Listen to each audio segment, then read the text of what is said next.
Dios le bendiga a mis hermanos en este día, los saludo en el amor del Señor. Quiero compartirles una reflexión que se encuentra en Primera de Tesalonicenses capítulo 4, versículos del 1 al 8. Y leemos en el nombre de Jesús. Por lo demás, hermanos, os rogamos y exhortamos en el Señor Jesús que de la manera que aprendisteis de nosotros como conviene conduciros y agradar a Dios, así abundéis más y más.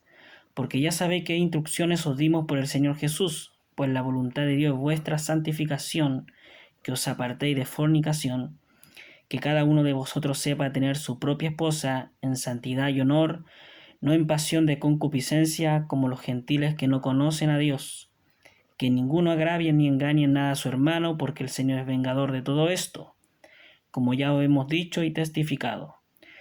Pues no nos ha llamado Dios a inmundicia, sino a santificación. Así que el que desecha esto no desecha a hombre, sino a Dios, que también nos dio a su Espíritu Santo. Amén. Vemos aquí en la palabra, hermanos, que la santificación es un llamamiento de parte de Dios, un llamamiento especial que le hace al hombre que quiere agradarlo a Él. Y sepa usted, hermano, que como hombres, como varones, Dios conoce nuestra naturaleza. Y es así por eso que el Señor nos ayuda en esto a poder santificarnos, siendo uno soltero, siendo uno casado, en el estado civil que usted se encuentre. El Señor, usted necesita de la ayuda de Dios y de la obra del Espíritu Santo sobre su vida. No piense usted porque siendo soltero eh, va a tener una esposa y va a decir, bueno, ahí cuando tengo una esposa voy a vencer la inmoralidad, o voy a vencer los malos deseos, o voy a vencer toda inclinación impura en el ámbito sexual. Eso no es así. Un hombre casado también tiene luchas y tiene que también vencerlas. Es así como el Señor pone estándares altos, ¿cierto?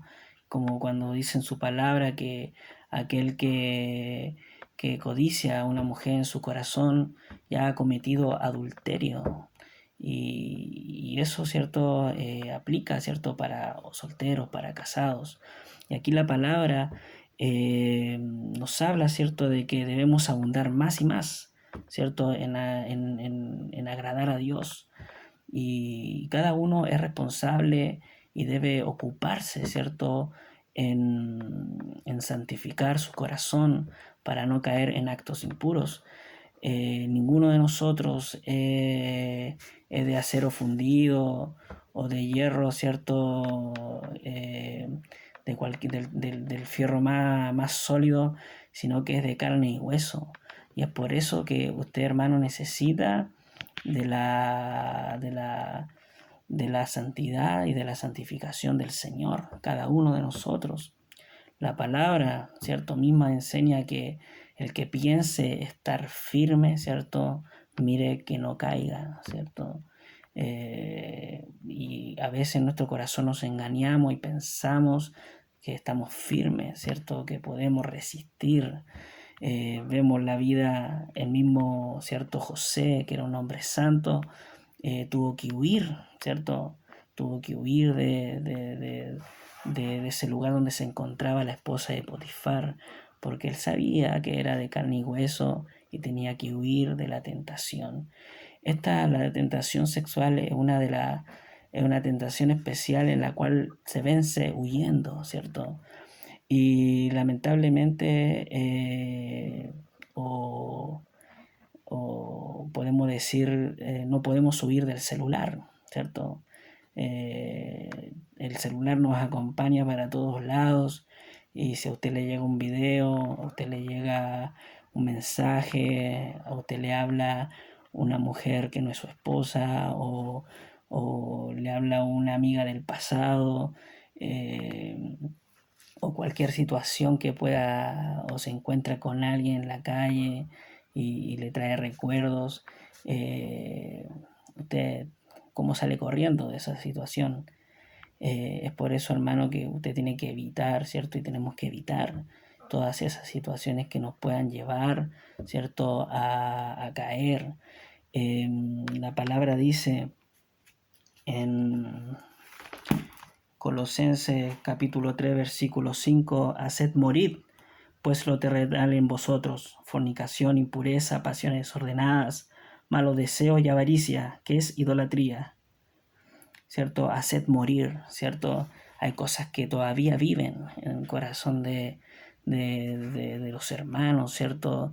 Y que pueden vivir en nuestra vida, ¿cierto? Y todavía están ahí y nosotros las alimentamos. Pero la palabra dice hacerlas morir, ¿cierto? Hacerlas morir. Y hay un versículo clave acá que dice, así que el que desecha esto no desecha a hombre sino a Dios, que también nos dio de su Espíritu Santo, ¿cierto? El Espíritu Santo es el actor muy importante, principal, que nos ayuda en nuestra debilidad. Aquel que no se nutre, ¿cierto?, de su espíritu, aquel que no se fortalece en el Espíritu Santo, aquel que no tiene una comunión íntima con el Espíritu Santo, es muy fácil que caiga en la tentación. Aún así, cuando nosotros estamos fortalecidos y viene la tentación, tenemos que huir. Entonces, imagínese, usted está desprotegido, ¿cierto? No está con la armadura del Espíritu y lo pilla, ¿cierto?, en una situación en la cual se presenta, ¿cierto?, alguna tentación en el ámbito sexual. ¿Usted qué va a hacer? ¿Usted qué va a hacer, hermano? Siendo soltero, siendo casado. A veces uno no cae porque no se le presenta la situación. Pero ¿qué pasaría, hermanos, si se le presenta la situación? ¿Qué va a hacer en ese momento? Es por eso, hermano, que usted tiene que fortalecerse en el Señor. Debemos fortalecernos en el Señor y debemos buscar de su ayuda constantemente. En Romanos 8, versículo 13 dice, porque si vivís conforme a la carne moriréis, ¿cierto? Mas si por el Espíritu hacéis morir las obras de la carne, viviréis, ¿cierto? Por el Espíritu hacéis morir. Aquí la palabra en Colosenses nos decía que debemos hacer morir, ¿cierto?, las cosas terrenales. Pero acá nos dice, ¿cierto?, cuál es el antídoto, ¿cierto?, que por el Espíritu Santo, ¿cierto?, por el Espíritu de Dios hacemos morir las obras de la carne. Así que, hermanos, este es el remedio para podernos vencer toda tentación, ¿cierto?, que venga del mundo. Hoy recibimos ataques de todo ámbito, en la televisión, en el celular, en las redes sociales, en el trabajo, en la vida cotidiana, pero nosotros debemos estar firmes, o si no, nos va a llevar la corriente. Dios le bendiga a mis hermanos con esta palabra, mediten esto y que el Señor nos ayude, y que el Espíritu Santo nos ayude en toda debilidad y nos fortalezca. Amén y amén.